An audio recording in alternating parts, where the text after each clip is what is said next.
Welcome back to the channel, guys. Thanks for clicking on this video. In today's video, I'm going to be discussing, of course, my Rolex Explorer 2 16570, and what I'm wearing on my wrist right now is the Rolex Datejust 16014. Now, I previously made a video on this timepiece where I discussed 5 things that I love about it. Now, of course, there's more than 5 things that I love about the watch.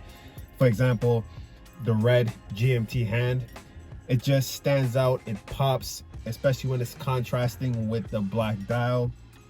With the white dial, I'm not too sure how much it pops. I believe it does a little bit, but with black and red, those are just two contrasting colors that just look amazing. The list goes on the things I love, but in today's video I just wanted to show you guys a little bit of side-by-side with the Explorer and the Rolex Datejust, being two totally different watches. One being 40mm size in case.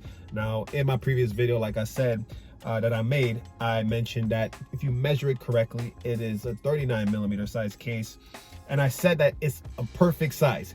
Now, in most of my videos, the watches that I purchase, I say is perfect size. So you guys may be thinking now, what is he talking about? It's not really down to the number. Like, this is a 36, and I've mentioned it's a perfect size for me. This is a 40mm size, and I do say as well that it's the perfect size for me, because it all boils down to the proportions of these watches. And I'm going to show you guys on my wrist side by side so you could really understand what I'm speaking about. Now, the Datejust, yes, it's a 36, but the lug to lug looks amazing on my wrist. I have a rule that when it comes to a timepiece, they have different occasions where they just suit and fit best. So for this Datejust being a 36, just the proportions and everything about the watch just goes well with a formal attire, like a dress shirt, a button-up shirt, suit and tie, black tie event.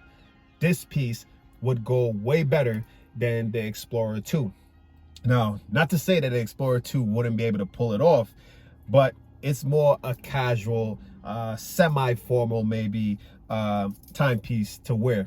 And it's all because of the design and, yes, the case size.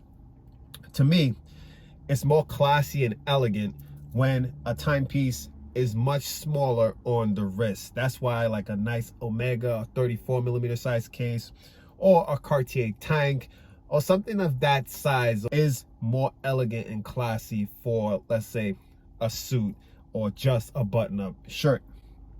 This, it depends on your wrist size.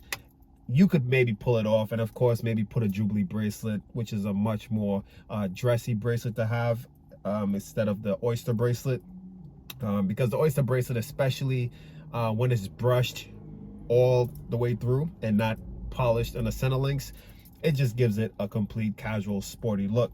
These two, they're like a really good 2-watch collection if you just want to have 2 pieces, because the Datejust, you could just have it set aside just for dressy formal occasions, and the Explorer 2 just for, you know, casual, sporty, everyday, daily wear. They have 2 totally different crystals. The Explorer 2 has a sapphire crystal, which is harder to scratch, and the Datejust has an acrylic crystal, which is easier to scratch. So that's why I kind of lean more towards this being a daily, the Explorer 2, because it's a little bit more solid. Now, the bezel, like I mentioned in my video prior, the bezel is one that I don't know if wearing a daily is a good thing, because if you scratch it or ding it or whatever, to refinish this is not that easy. And I made the comparison between this and a Submariner or a GMT, whereby their bezels, you could just pop out the insert and put a new one in like that. But in this one, it's a little bit more difficult. Now, I hope you guys are enjoying this content so far.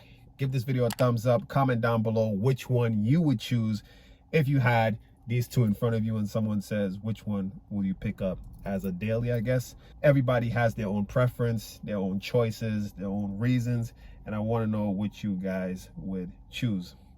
Now, I've made videos on the Datejust prior, going into detail and into depth, so I wouldn't really do that with this video. But yeah, maybe one more point I'll mention for you guys. The Rolex Datejust is a quick set date function, and the Explorer 2 isn't. Now, you guys may be wondering, isn't this one, the Explorer 2, neo vintage, so it should have a quick set function? Well, that's not the case. The Rolex Datejust is a 1979 year, and it does have a quick set. But the Explorer 2, in a way, has a quick set function, because you could hack the hour hand and go around, you know, I guess you'll just say for 12 hours, and every 12 hours it will change the date. So you don't have to go through the 24 hours all the way around. You just hack the hour hand and just turn it, and it will just turn without the minute hand moving. And that's actually cool and unique when it comes to Explorer 2. So that's something to consider if you're looking into the Explorer 2 as a pickup. But anyways, guys, I'm gonna make this video short and sweet. Hopefully you guys enjoyed. Comment down below, give this video a thumbs up, hit the subscribe button, and stay tuned for the next video.